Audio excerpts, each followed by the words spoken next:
तेनालीराम की कहानी। नली का कमाल।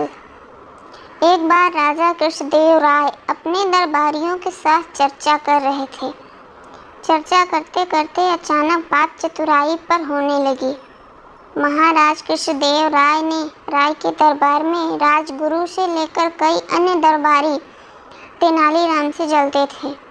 ऐसे में तेनालीराम को नीचा दिखाने के लिए एक मंत्री दरबार में बोल पड़ा कि महाराज, दरबार में एक से बढ़कर एक बुद्धिमान है और चतुर मौजूद हैं। अगर मौका दिया जाए तो हम सभी अपनी चतुराई साबित कर सकते हैं और आपके सामने पेश कर सकते हैं। महाराज कृष्णदेव ने हैरत में पड़ते हुए पूछा, किंतु क्या मंत्री जी? इस पर सेनापति बोले, महाराज, मैं आपको बताता हूँ कि मंत्री जी के मन में क्या बात है। दरअसल इस दरबार में तेनालीराम के अलावा किसी को भी अपनी चतुराई साबित करने का मौका नहीं दिया जाता है। हर बार तेनालीराम ही चतुराई का श्रेय ले जाता है, तो ऐसे में दरबार के बाकी लोग अपना योग्यता कैसे साबित कर सकते हैं। रामकृष्ण देव राय सेनापति की बात सुनकर समझ गए कि दरबार के सभी लोग तेनाली के विरोध में उतर आए हैं। इसके बाद महाराज कुछ देर शांत रहे और मन ही मन विचार करने लगे। तभी महाराज की नज़र भगवान की मूर्ति के सामने जल रही धूप बत्ती पर गई। धूप बत्ती को देखकर महाराज के मन में सभी दरबारियों की परीक्षा लेने का विचार आया। उन्होंने तुरंत कहा, आप सभी दरबारियों को अपनी चतुराई साबित करने का एक मौका जरूर दिया जाएगा। जब तक सभी दरबारी अपनी चतुराई साबित नहीं कर लेते, तेनाली बीच में नहीं आएगा। यह सुनकर दरबार में मौजूद लोग खुश हो गए। उन्होंने कहा, ठीक है महाराज, आप बताइए कि हमें क्या करना होगा। राजा कृष्णदेव राय ने धूप बत्ती की तरफ उंगली करते हुए कहा कि मेरे लिए 2 हाथ धुआं लेकर आओ। जो भी यह काम कर पाएगा उसे तेनालीराम से अधिक बुद्धिमान समझा जाएगा। महाराज की बात सुनकर सभी दरबारी सोच में पड़ गए और आपस में चर्चा करने लगे कि यह कैसे संभव है।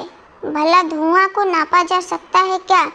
इसके बाद अपनी चतुराई साबित करने के लिए सभी दरबारियों ने अपना हाथ आजमाया, लेकिन कोई भी धुआं नाप नहीं पाया।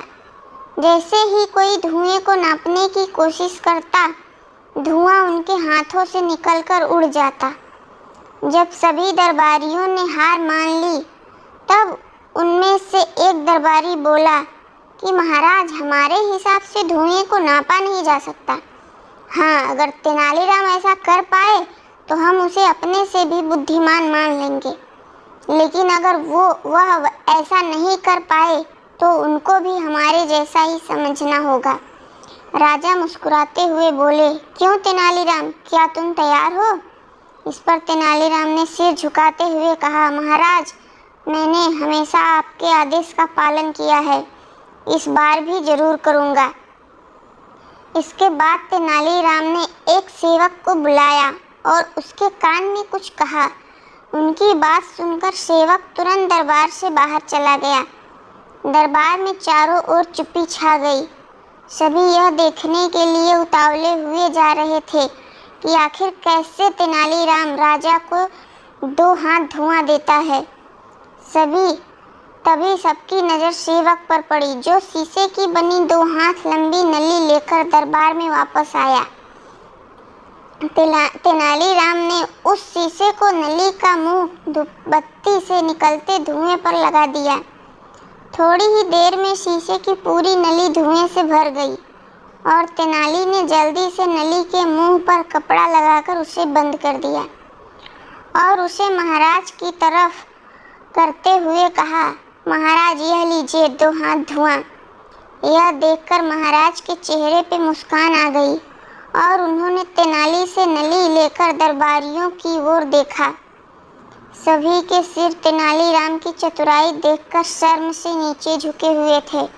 वहाँ कुछ दरबारी तेनालीराम के पक्ष में भी थे। उन सबकी आंखों में तेनालीराम के लिए सम्मान था। तेनालीराम की बुद्धिमानी और चतुराई देखकर राजा बोले, अब तो आप लोग यह समझ गए होंगे कि तेनालीराम की बराबरी करना संभव नहीं है। इसके जवाब में दरबारी कुछ भी बोल न सके और उन लोगों ने चुपचाप सिर झुका लिया। कहानी से सीख, हमें दूसरों की बुद्धिमत्ता का सम्मान करना चाहिए और किसी की चतुराई से जलन नहीं करनी चाहिए।